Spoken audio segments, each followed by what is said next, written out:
thankful to have this opportunity. Part of what I get to do is build relationships with your students, pour into your students, and so part of that is this Sunday morning. We want to do a message that is specifically geared towards them, although there are going to be some powerful truths in it that you can apply to your life as well.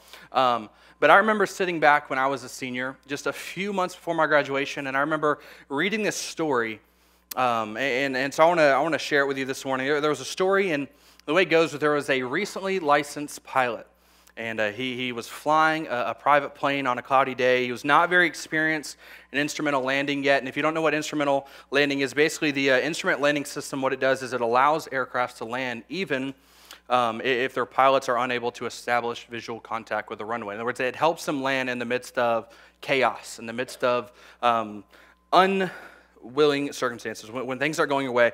And so when the control tower began bringing this pilot in for the landing, he began to think about all the hills and all the towers and all the buildings in that area, and suddenly he began to panic. I don't know about you, I would definitely panic in this situation. I mean, I'm already panicking, one, because I'm in a plane, but the fact that I couldn't see, that's another thing, and the fact that I'm told this plane has to come in for a landing. And so, rightly so, this guy starts to panic because he was worried about how he could possibly miss all these obstacles, how he could avoid these and go beyond these challenges if he couldn't even see them. And in the midst of that panic, there was a calm and stern voice of the air traffic controller. He radioed through it, he reached out to him, and he said, "Look, keep calm. Keep calm. I know it doesn't feel like this situation warrants a calm head, but," he says, "keep calm and just obey our instructions, and we're going to take care of the obstructions. Just obey our instructions, we'll take care of all the obstructions." Now, that had to be a very, very calming thing to say. Not only did he say, "Hey, calm down," but he said, "Here's why. Because as long as you're obedient to what I say, I promise you, we're going to get you through this. We're going to land you safely." This is the same testimony that we see from three men named Shadrach, Meshach, and Abednego in Daniel 3. So if you have your Bible, join me this morning. I want to invite your attention to Daniel 3.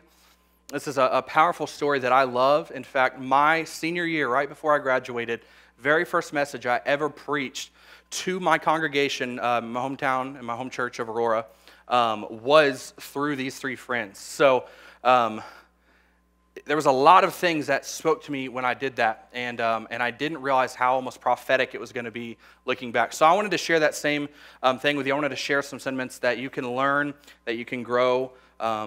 This text offers some valuable lessons in instruction and obedience, and here's the thing, it's going to greatly aid you students, but also you congregation, whether you're in college or whether you're dealing with the other stages of life. So Daniel 3, let's begin this morning. We're going to look at verse 1.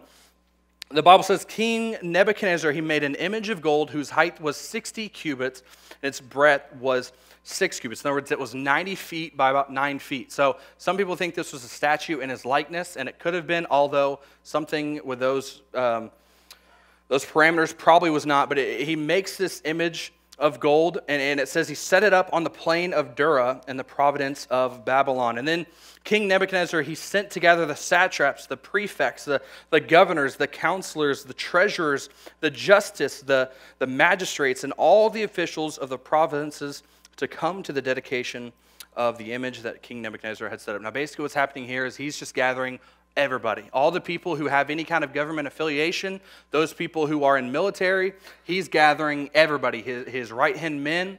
He says, "All of y'all, come here. We're gonna dedicate this image that I've set up." And it says in verse 3, "Then the satraps, the prefects, the governors, the counselors, the treasurers, the justices, the magistrates, and all of the officials of the provinces, they gathered for the dedication of the image that Nebuchadnezzar had set up." And it says, "And they stood before the image that he had set up." In verse 4, he says, "And the herald proclaimed aloud." In other words, he spoke aloud. He said, "You are commanded, O people, O nations, you're commanded, all the languages," he says, "that when you hear the sound of the horn, when you hear the sound of the pipe, the lyre, the trigon, the harp, the bagpipe, and every other kind of music," it says, "you're commanded to fall down and worship the golden image that Nebuchadnezzar has set up." Now, what's taking place is he's basically saying, look, we've gathered all the people, we've gathered all the instruments. When you hear these instruments, you're to fall down fall down before this idol. And so he goes on and he says, and whoever does not fall down, in verse 6, whoever does not fall down and worship shall immediately, no grace here, shall immediately be cast into a burning fiery furnace. And he says, therefore, so because of that, verse 7, he says, therefore, as soon as all the peoples heard the sounds of the horn, of the pipe, the lyre, the trigon, the harp, and the bagpipe, and every other kind of music, it says, all the peoples, all nations, all languages fell down and worshipped the golden image that Nebuchadnezzar had set up. So he presents this challenge. He says, look, anybody who hears this, you've got to fall down. And for the most part, we see that's what takes place. And it goes on in verse 8, and it says, therefore, at that time, certain Chaldeans came forward and maliciously accused the Jews, and this is specific Jews he's referring to, and they declared, or they told King Nebuchadnezzar, O king, live forever. So they start out with this word of praise. They say, O king, live forever. You, O king, have made a decree. In other words, you've told us, you've commanded us what to do. That every man who hears the sound of the horn, pipe, lyre, trigon, harp, bagpipe, and every other kind of music, they shall fall down and worship your golden image, or the golden image you've set up. And then they say, and whoever does not, you said and you've appointed over the affairs of the province of Babylon, it says that they should be thrown into this fiery furnace. They should be literally cast into it. And so he says there are certain Jews, and they're from the province of Babylon, the Shadrach, Meshach, and Abednego. It says, these men, O king, they pay no attention to you. In other words, they don't care. They're not bothered by it. They're not worried about it. Clearly, they're not following what you've commanded. King, they're not doing what you said. So he said, these men, O king, they pay no attention to you. They do not serve your gods, and they do not worship the golden image that you have set up. So the first thing I want to introduce you to this morning is the obstacle. The obstacle. First thing in life we see is this obstacle. So an obstacle is anything that blocks one's way or prevents or hinders progress. In a practical sense, it's anything that impedes you from going about the normalcy of life. And in this instance, it was the king's statue. And for us, Nebuchadnezzar, he had erected a statue. He had called for all people to bow before it. And so for us as followers of God and for the likes of Meshach, Shadrach, and Abednego, we can clearly see why this presented a major obstacle for them. This is a big problem for them. It prevented and it hindered their progress in furthering their walk with God. It prevented or hindered them from furthering that relationship with God. It impeded them from going about the normalcy of life and of, and praying to or seeking after God. So this was a major obstacle for them. And the reality of it is the students in these next 4 to 7 or 15 years of college, depending on what plan or what pace that you take. I was going to draw it out because I realized, I was like, man, I've met a lot of my friends who I ask them how college is going, and they're like, well, I'm going on my 15th year as a freshman, and I'm like, all right.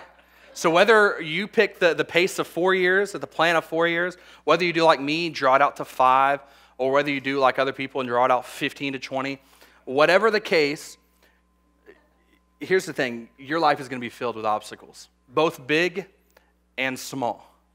And the hard part is sometimes we think that we're dealing with the big obstacles, and little do we know these are just the small little roadblocks. But your life is going to be absolutely filled with obstacles, big and small. That is a truth that is irreversible. It will happen. Some are going to call into question your allegiance to God. Some are going to call into question your doubt and all these things. It's going to call into question your understanding of God's absolute truth, while some are simply going to serve as stumbling blocks that remove your focus on the task at hand. And this is often when we see school taking 15 years. When you are removed from the task at hand, your focus is no longer there. But here's the thing, some even go as far to say that in some situation, college itself is one giant obstacle. Yeah. I don't know if you feel like this. Maybe in your life, maybe you're a student, you're watching this. But here's the thing, if you ask almost any college student, around finals time, it certainly feels like that is the case. Any of y'all who've been on Twitter or Instagram or Facebook, you will see this around finals time. The funniest thing to do is watch college students, because no matter what's going on in their life, it doesn't matter how hard it is, they are going to have an absolute meltdown around finals. And they talk about how hard it is, and everything's about the hashtag college struggles. There are going to be obstacles. Sometimes it may be college, but here's the thing. The obstacles are not what makes college in these next few stages of life so difficult. It's not the obstacles. It's what accompanies those obstacles, the test.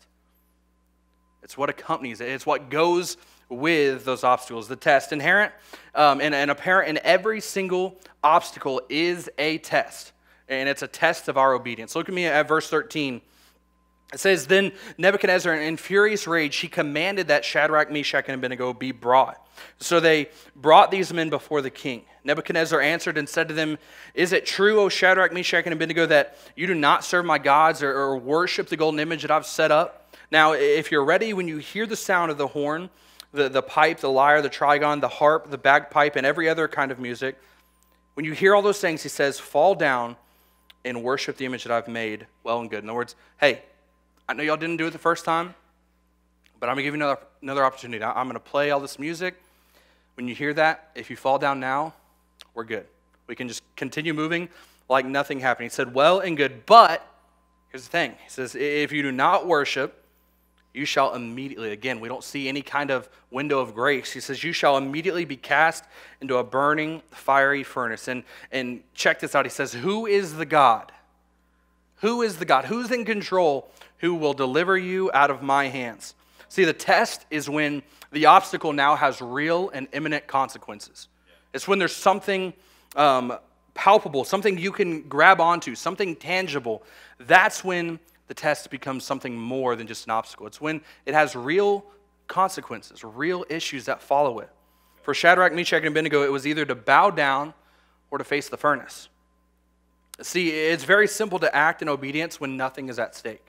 This is why tests go way beyond obstacles. It's very easy to act in obedience when nothing is at stake. However, it becomes a much different story when the stakes are raised, when you actually have something on the line, especially in the case of a line, when more is required of you. Students, there are going to be countless tests that arise that call into question your obedience, that call into question your allegiance to God. For these three men, it was a life-altering and possibly even life-ending test. They were literally threatened. They were threatened to either fall before false idols and images or face hell on earth. Here's the deal. To be completely transparent, sometimes college and life outside of high school can feel like a fiery furnace. Sometimes it can feel like hell on earth. And although it feels like it, I would highly advise you, especially in the case of school, students, don't walk into class during finals and tell your teacher, "You know what? This is a test. And I've learned about tests in Daniel 3. You know what? That must make this class my hell on earth." I wouldn't suggest doing that. And it may feel like that, especially around finals. You may find that one teacher who has absolutely no grace. I experienced this last semester, and part of my college, we have to do discussion boards. I'm working on my master's right now. And in these discussion boards, they have to be done Thursday, no exceptions, by 11 p.m. It's technically 12, but it's Eastern time. And so I was in the middle of moving, me and Laura, and so I didn't get finished at that time, and I wasn't going to be able to get to it till Sunday. And so I emailed my professor, said, "Professor, here's the situation. I'm moving my family." And I said family because it sounds a lot more like, there's more going on. And I said, "Professor, I'm moving my family." And I was so excited. I was like, "Oh, you know what?" And it was a real excuse. I wasn't just trying to lie to him. There was a lot of stuff going on. And so I said, "I'm trying to move my family. Is there any way? I'm not trying to get like this big extension. Can I just turn this into you by Sunday?" And he responded back to me, and at first I was like, "Man, this is awesome." He's like, "You know what? I understand that moving a family can be rough. I understand that there's a lot going on. There's challenges." But then he hits me with this. He said, "But, Liberty's handbook says this." And that was the whole, "Hey, I understand you're dealing with a lot, but according to the rules and regulations, I can't help you at all. I'm sorry." And I was, we were so close. I thought surely he was going to give me a couple days. So I kid you not. First assignment out of the books, I've already missed 100 points out of 1,000 I could personally earn. It was not a good start. Sometimes in the midst of the situation, your classes can seem like hell on earth. Sometimes they can be difficult. But back to these three friends, they are facing a almost literal hell on earth. And at the end, Nebuchadnezzar, he makes a very, very wrong assessment of his control by thinking that he's the one who literally is holding their lives in his hands. Don't miss that. He thinks that he is in control. Notice what he said. He begs the question. He says, who is the God who's going to deliver you out of my hands? He's making the statement that, hey, I'm holding your lives in my hands. But clearly he's not. There's something much more going on. So don't miss this. With every obstacle is going to come a test. But with every test comes a required response on our behalf. Look with me at verse 16. Shadrach, Meshach, and Abednego, they answered, or they responded and said to the king, "O Nebuchadnezzar, we have no need to answer you in this matter." In other words, we're not even going to give you a response. We're not going to give you a reply with words. Their response was in their actions. They say, if this be so, in other words, if you're telling the truth, he says, whom we serve, in other words, our God, our King, he is able to deliver us from the burning fiery furnace. In other words, he's saying, look, God is able. The God I serve, even if what you say is true, even if you're going to throw us in this furnace, the God I serve is first. He says he's able. But check this out. He says, but if not, if God, for whatever reason, decides not to, he says, be it known to you. In other words, I want you to get this. I want you to realize this. He says, be it known to you, O king, we will not serve your gods or worship the golden image that you have set up. So even in the face of a fiery furnace, and an almost certain death, they respond with an incredible amount of faith. An incredible amount of faith. In the midst of a test of their obedience, they respond by standing firm in their convictions. Now, get this morning. They respond in the midst of awful circumstances, in the midst of a test of their obedience, they respond by standing strong, standing firm in their convictions. And we could land here and camp for hours if we wanted to. But for time's sake, I just want to give you one main thought. Every test in obedience, every single test in your life of obedience, it's not just a test of your will. It is a direct test of your integrity and your willingness to stand for all that is good and stand for all that is from God. Amen. Every single test of obedience is not just a test of your will. It goes way, way deeper than that. It tests whether you have a true allegiance to God, whether you're going to stand with him. And it is absolutely critical that students, you grasp this at this stage of life. And here's the deal is, the reason that's such a critical thing is because we can see the effects of when this isn't grasped. Within our world today, we can see the effects of when people aren't knowing how to take a stand for their convictions, take a stand for God and allegiance to him. And so it's absolutely critical, students, at this stage of life for you to grasp this truth. And here's what I mean by that. At this stage of life, there's a harsh reality that you're going to see countless friends fall by the wayside. Right. You're going to see countless friends who are going to, for lesser terms, they're going to perish. I don't mean physically necessarily, but spiritually, they're going to fall away. They're going to move away from God. They're going to forsake their pursuit of God, and they're going to forsake their obedience to him. And if you think that I'm over-exaggerating, I promise you, just ask the adults in here. Because every single one of us throughout these stages of life, we can either say that we've witnessed this, or maybe we were the person who strayed and God's brought back. You're going to see this all throughout these next few years. And the hard part about that is that every single act of disobedience, here's why this happens. Every act of disobedience, it just furthers the vast ocean, this ocean that begins to form between us and God. It furthers that. And so though you may feel like you're only experiencing and failing at little tests, little do you know that the expanse or that separation between you and God is growing. And might I add that it's not a result of his actions.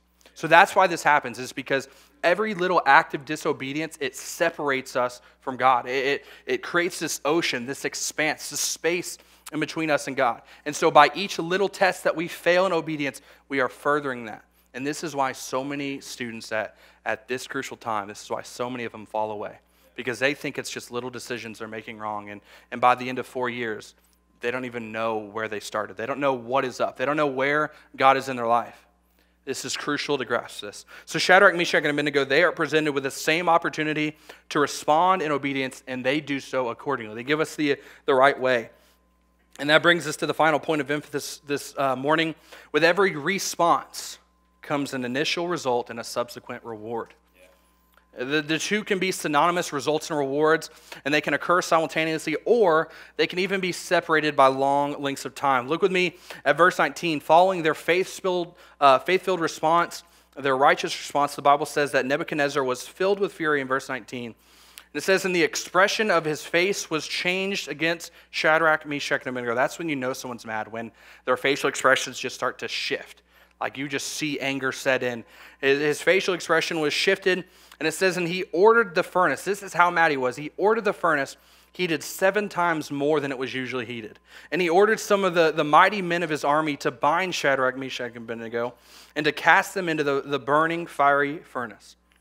It said, then these men were bound in their cloaks, their tunics, their hats, and their other garments, and they were thrown into the burning, fiery furnace.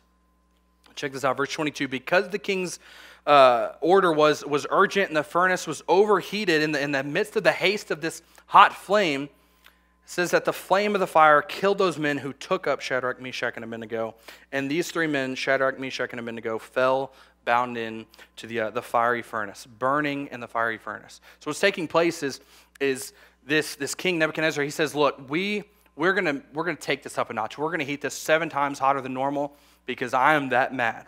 And in the haste of that, they don't think through some of the decisions, and it literally costs these men their lives. They go to throw these men in, they die on sight. And so it's a crazy situation. And now to most, the initial result for Meshach, Shadrach, and Abednego, it doesn't seem like a reward.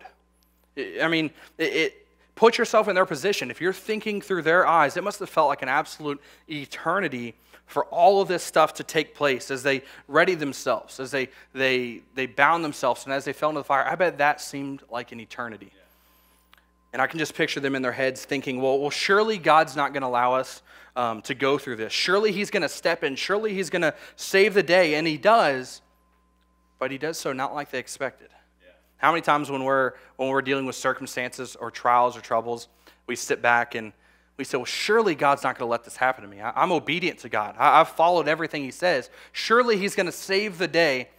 And how many times does he, but not necessarily the way that we expected.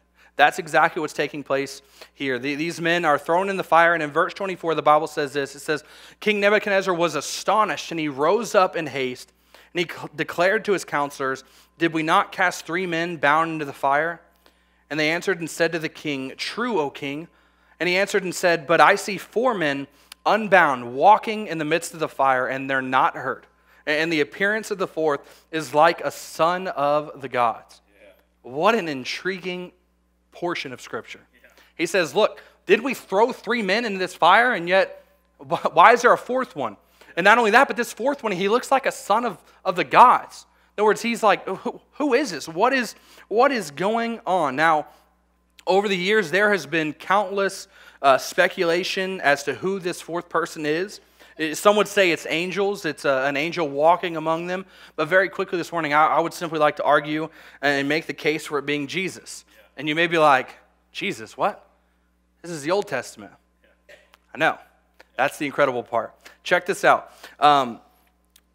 The Old Testament, if you examine it, what you'll find is you will find a few different places where Jesus is physically revealed in the Old Testament. And what this is called is a theophany. A theophany is simply a visual manifestation of God to humanity. So this was Jesus manifesting himself to humanity. Now, again, this is the Old Testament, so if you are lost this morning and you're like, wait a minute, how is Jesus in the Old Testament? I want to explain to you. For example, in Genesis 32, check this out. In Genesis 32, we read the story of Jacob. And he was wrestling all night with this mysterious man, and he recognizes something divine about this guy. He doesn't recognize the guy. He doesn't know him off the bat and say, oh, I know who you are. He recognizes something divine about him. He says there's something different about this man. And after inquiring multiple times on the man's identity, Jacob comes to the realization that he had literally went toe-to-toe with God. Jacob is like, wait a minute, there's something different about you. And therefore what Jacob does is he names the place where this encounter took place. He names it Peniel, which means face of God, because Jacob literally had gone face to face with God. Yeah. And which part of the Godhead, if we think about this for a second, practically speaking, which part of the Godhead reveals itself to humanity in human form? Jesus. That's crazy. That is an awesome thing. So we can see anytime that God is revealed in flesh to humanity, it's Jesus. So this is no different. What's incredible is this gives further evidence. This is what makes this so intriguing and so awesome about our God, about his character, about his personality, is this gives further evidence to Jesus' eternality. In other words, it gives further evidence to the fact that he has no beginning. He has no end. And therefore, we can see that this is Jesus, and what we got to correct in our minds is even though he had a physical birth, that was not the birth of his existence. Correct. So think about that for a moment. That's sometimes a lot to wrap your mind around in a short time, but when we think Jesus was eternal, that means that even though he was physically brought about through Mary, that wasn't the birth of his existence. Jesus had been here long before that. In fact, if you look back at the creation accounts, we see Jesus within the creation accounts. It says, let us make man in our image and our likeness. That's because there were three parts of the Godhead. They were all part of creation. So that's a awesome truth this morning. And so back to Nebuchadnezzar, I believe he has a similar reaction as that of Jacob. I don't think he immediately looked and recognized this fourth guy and said, oh, hey, look, that's Jesus. I don't think he did that. I think what took place is he saw a fourth man in the fire and he knew that there was something different. There was something divine about this man. And so in verse 26, the Bible continues, and he says that Nebuchadnezzar came near to the door of the burning fiery furnace. He declared or said, Shadrach, Meshach, and Abednego, servants of the Most High God, he says, come out, come here. And the Shadrach, Meshach, and Abednego, they came out from the fire, and the satraps, the prefects, the governors, the king's counselors, they all gathered together, and they saw that the fire had not had any power over the body of those men. That is amazing. The fire had no power over their bodies. And check this out. It says that their hair, their heads was not singed, their cloaks were not harmed, and no smell of fire had come upon them. And that is a task in itself. Amen. If you're remotely around any kind of fire, you will notice you tend to smell like smoke, like fire. And they come out completely unharmed. And Nebuchadnezzar, he answered and he said, blessed be the God of Shadrach, Meshach, and Abednego, Amen. Who has sent his angel. Notice again, here he says his angel, but he doesn't exactly know what he just saw. He just knows this was something from God. Yeah. This was something different.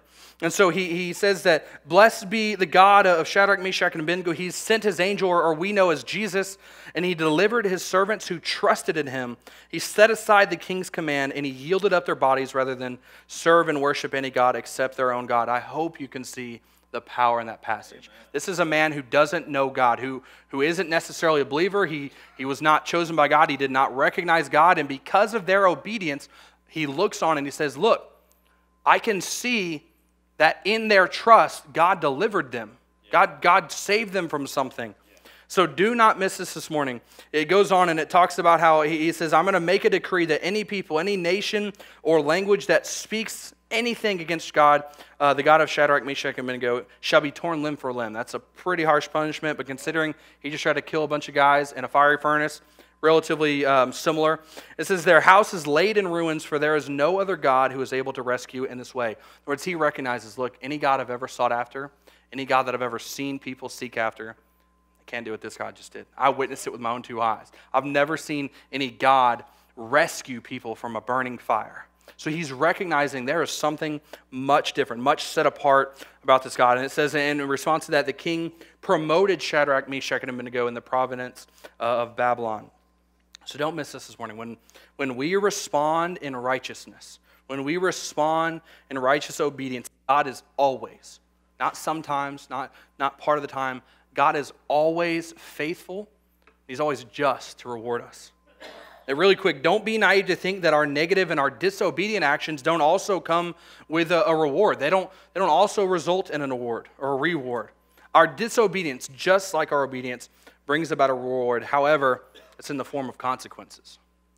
So don't think that just because you're disobedient, you don't receive a reward, because you do, but your reward doesn't come in the form of something good. It comes in the form of consequences. And so just as our righteousness and our obedience brings righteous rewards, so our disobedience brings about unrighteous rewards, like pain, like confusion, and all sorts of other hardships in life. This is why. Therefore, make sure when these tests come, when these obstacles come, make sure that you respond accordingly. Shadrach, Meshach, and Abednego, they certainly did, and they received an incredible reward for the righteousness. Their reward came in 3 ways. We're almost finished this morning. We're going to land the plane. First thing is this. They received their reward because they literally walked with God.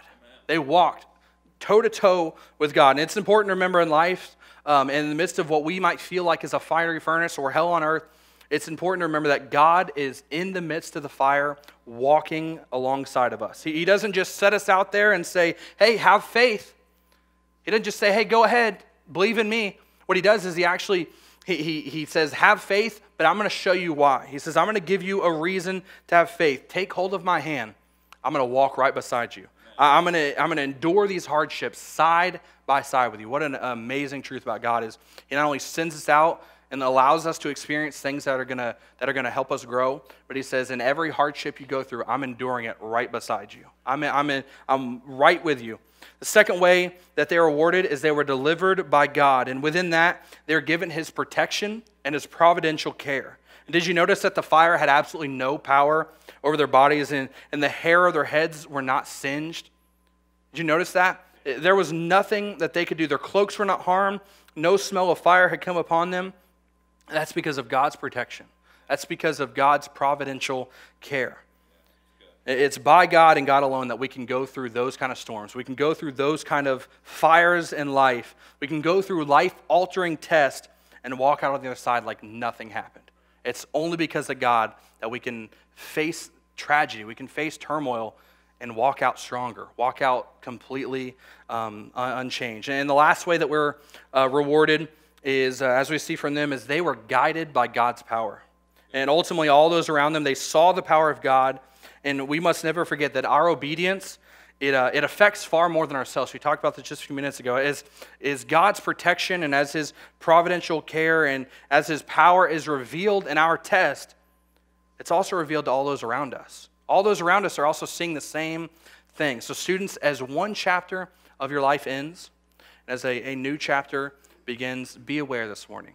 And not simply be aware, but be prepared for life's obstacles. Be ready. Be engaged.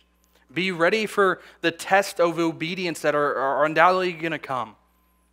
Respond accordingly and get ready. Get ready for God to reward your faithfulness. Don't miss this morning. Obedience, that's our responsibility, but handling the consequences is his.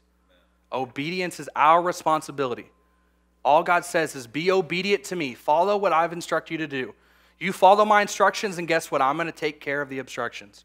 Obedience, that's our responsibility. Let him take care of the consequences.